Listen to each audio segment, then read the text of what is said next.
नमस्कार, आप सभी का स्वागत है हमारे YouTube चैनल एक कहानी पर। दोस्तों, आज की कहानी है मम्मी आप छोटी बहू के लिए बदलाव करने को तैयार हो तो बड़ी बहू के लिए क्यों नहीं। दीप्ति फटाफट रसोई का काम निपटा कर अपने कमरे में आ गई। आज उसे सोमेश के साथ मूवी देखने जाना था, इसलिए सास जानकी जी और ननद सपना का खाना तैयार कर वो अपने कमरे में आई थी। देवर देवरानी मनीष और नेहा तो आज बाहर ही डिनर करके आने वाले थे। सोमेश उसके लिए खास अनारकली सूट लेकर आया था। आज उसी को पहनकर वो तैयार होने वाली थी। शादी के 8 साल बाद उसे सूट पहनने को मिलेगा, ये सोचकर ही वो बहुत खुश हो रही थी, वरना वो तो हमेशा साड़ी में ही रही है। तैयार होने के बाद वो अपने आप को आईने में निहार ही रही थी कि बाहर से सोमेश की आवाज़ आई। दीप्ति फटाफट अपने कमरे से बाहर आई और तो जानकी जी ने उसे देखकर टोक दिया।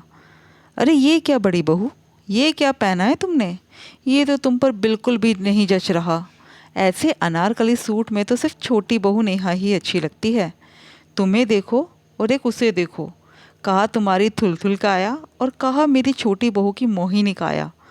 तुम कहा उसकी बराबरी कर रही हो। कहते हुए जानकी जी जोर से हंस दी। उनकी बात सुनकर दीप्ति का चेहरा उतर गया, लेकिन ननद भी कहाँ पीछे रहने वाली थी।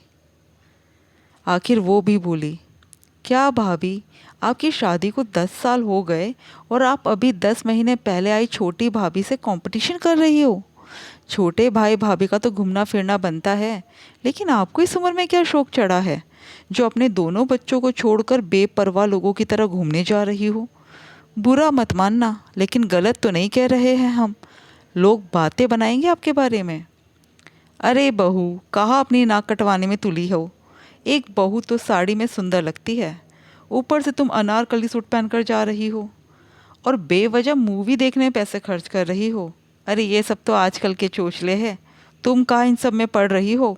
मुझे तो ये बिल्कुल पसंद नहीं है। जानकी जी ने अपने मन की बात कह दी। ये बात अंदर आते हुए दीप्ति के पति सोमेश ने सुन ली। अंदर आते ही वो बोला, क्या हुआ दीप्ति, तुम अभी तक तैयार नहीं हुई? मैं कब से तुम्हारा इंतज़ार कर रहा हूँ। चलो भाई, देर हो रही है। उसे देखते ही उदास होकर दीप्ति बोली, मैं साड़ी पहनकर आती हूँ। क्यों, सूट में क्या बुराई है? कोई रिश्तेदारी में थोड़ी ना जा रहे हैं, मूवी देखने जा रहे हैं। अच्छी तो लग रही हो, दूसरों की नज़र से खुद को मत देखो। मुझे तुम अच्छी लग रही हो, बस यही काफ़ी है, अब चलो। कहते हुए सोमेश ने एक बार जानकी जी और सपना की तरफ देखा और दीप्ति को लेकर रवाना हो गया। उन दोनों के जाने के बाद सपना जानकी जी से बोली, ये क्या है मम्मी, ये बड़ी भाभी को इस उम्र में क्या शौक चढ़ाया है। 3 दिन की छुट्टी क्या पड़ी, अपने बच्चों को नानी के यहाँ भेजकर न्यूली मैरिड की तरह मूवी देखने चली गई और भैया भी उन्हीं का पक्ष ले रहा है। सपना की बात सुनकर जानकी जी बोली, बेटा खरबूजे को देखकर खरबूजा रंग बदलता है। अभी नई बहू को देख देख कर इन लोगों के सिर आसमान में घूम रहे हैं, पर तू फिक्र मत कर, इन्हें ज़मीन पर लाना मुझे आता है। फिलहाल तो हम खाना खाते हैं। अभी दोनों माँ बेटी खाना खाकर उठी ही थी कि इतने में मनीष और नेहा भी घर आ गए। उन दोनों को देखकर सपना बोली, अरे भैया भाभी, आप लोग इतनी जल्दी कैसे आ गए? आप लोग तो डिनर करने जाने वाले थे ना। उसकी बात सुनकर नेहा गुस्से से मनीष की तरफ देखते हुए बोली, हाँ जाने वाले तो थे, लेकिन मनीष का पेट गड़बड़ हो रहा है, इसलिए उसने जाने से मना कर दिया। बोल रहा है घर का खाना खाएगा, इसलिए प्रोग्राम कैंसिल हो गया। उसकी बात सुनकर जानकी जी बोली, हाँ तो गलत थोड़ी ना कह रहा है। जब पेट गड़बड़ कर रहा है तो बाहर का खाना हजम नहीं हो पाएगा। पर हम लोग तो अभी खाना खाकर उठे हैं, इसलिए खाना तो ख़त्म हो गया। एक काम करो, तुम अपने लिए खाना बना लो। जानकी जी की बात सुनकर नेहा चिढ़ते हुए बोली, मम्मी जी भाभी को फ़ोन करके बोला तो था कि हमारे लिए खाना बना लेना, फिर हमारे लिए खाना नहीं बनाया क्या? क्या तुमने भाभी को खाना बनाने के लिए कहा था, फिर भी भाभी ने खाना नहीं बनाया? ये तो गलत बात है। सपना बीच में ही बोल पड़ी, अगर नहीं बनाया तो अब बना देगी। मम्मी जी, मेरा मूड नहीं है खाना बनाने का, आप प्लीज़ भाभी को बोल दीजिए ना। अरे वो कहाँ खाना बनाएगी, वो तो अपने पति के साथ मूवी देखने गई है। जानकी जी ने हाथ नचाते हुए कहा। उनकी बात सुनकर नेहा ज़ोर से हंस दी। हे भगवान, या हम लोगों के प्लान कैंसिल हो रहे हैं और भाभी भैया के साथ मूवी देखने गई है। इस उम्र में उन्हें ये सब सूझ रहा है। घोर कलयुग है। उसकी बात सुनकर मनीष बोला, नेहा, भाभी के बारे में बात करने से अच्छा है कि तुम खिचड़ी ही बना लो। एक तो तुमने कितना लेट फ़ोन किया था, तब तक तो शायद भाभी खाना भी बना चुकी होगी। ऊपर से उनकी पूरी बात नहीं सुनी। शायद उस समय तो वो भैया के साथ भी रवाना हो गई होगी। अब बातें करने से अच्छा है जाकर खिचड़ी चढ़ा दो। हाँ हाँ, जा रही हूँ। अब तो खिचड़ी ही बनानी पड़ेगी। पर मैं अपने लिए पिज़्ज़ा ऑर्डर कर रही हूँ। मुझसे नहीं खाया जाएगा ये खिचड़ी विचड़ी। तमतमाती हुई नेहा रसोई में चली गई और कुकर में खिचड़ी चढ़ा दी और वही किचन में खड़े खड़े अपने लिए पिज़्ज़ा भी ऑर्डर कर दिया। थोड़ी देर बाद खिचड़ी बनकर तैयार हो गई और पिज़्ज़ा भी आ गया। नेहा और मनीष ने अपना अपना खाना खाया और हॉल में सबके साथ आकर बैठ गए। रात को 9 बजे सोमेश और दीप्ति घर लौटे। सोमेश तो सीधा अपने कमरे में चला गया, लेकिन दीप्ति वही लोगों के साथ बाहर बैठ गई।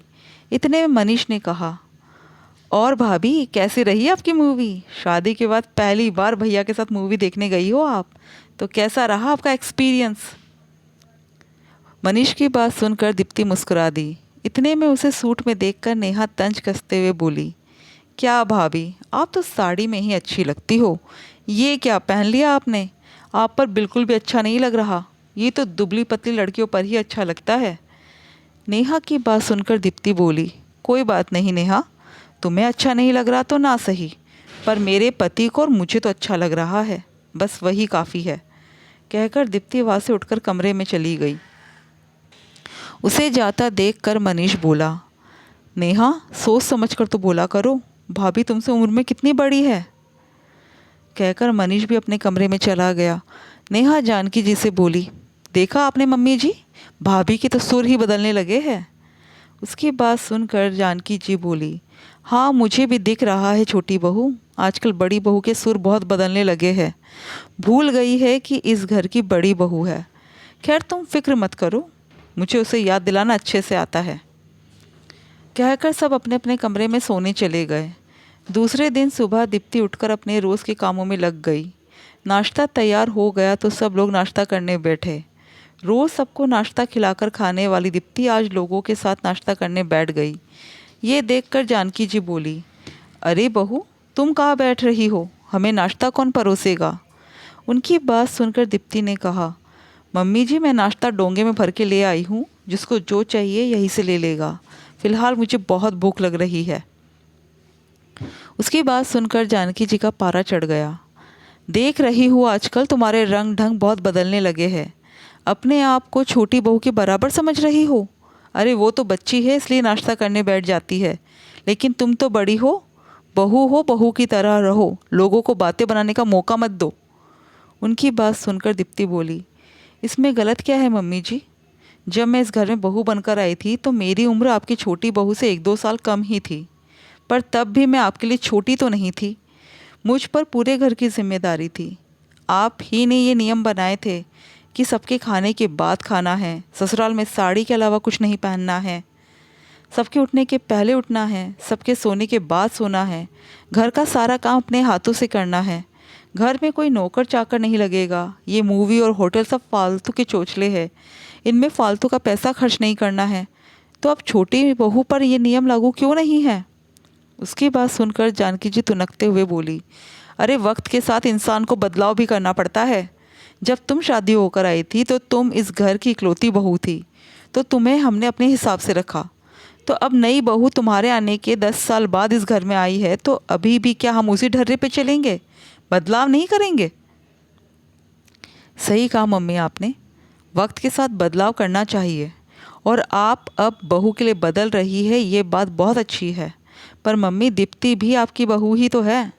अब 10 साल बाद उसके लिए भी तो बदलाव कीजिए। उसे तो अभी भी आप 10 साल वाली पुरानी बहू ही समझ रही है। सोमेश ने बीच में कहा। इतने में मनीष भी बोला, हाँ मम्मी, भैया सही कह रहे हैं। आपकी 2 बहुएं हैं तो दोनों से व्यवहार भी एक जैसा ही होना चाहिए। ऐसा ना हो कि एक को हर चीज़ में छूट मिले और दूसरी को सिर्फ जिम्मेदारी। कई बार ये छोटी छोटी बातें घर के 2 टुकड़े कर देती है। अब तो जानकी जी बिल्कुल चुप हो गई और चुपचाप अपना नाश्ता करने लगी। जानती थी कि सोमेश गलत नहीं बोल रहा, लेकिन अब तो मनीष भी साथ दे रहा है। अगर नई बहू को इतनी छूट दी है तो बड़ी बहू के नियमों में भी अब ढील करनी ही पड़ेगी, अन्यथा घर की स्थिति असामान्य हो जाएगी। आखिर अपनी इज्जत अपने हाथ है, कहीं छोटे बेटे की बात सच ना हो जाए। दोस्तों, आपको कहानी कैसे लगी कमेंट करके ज़रूर बताइएगा और हमारे चैनल को सब्सक्राइब ज़रूर कीजिएगा। Thank you.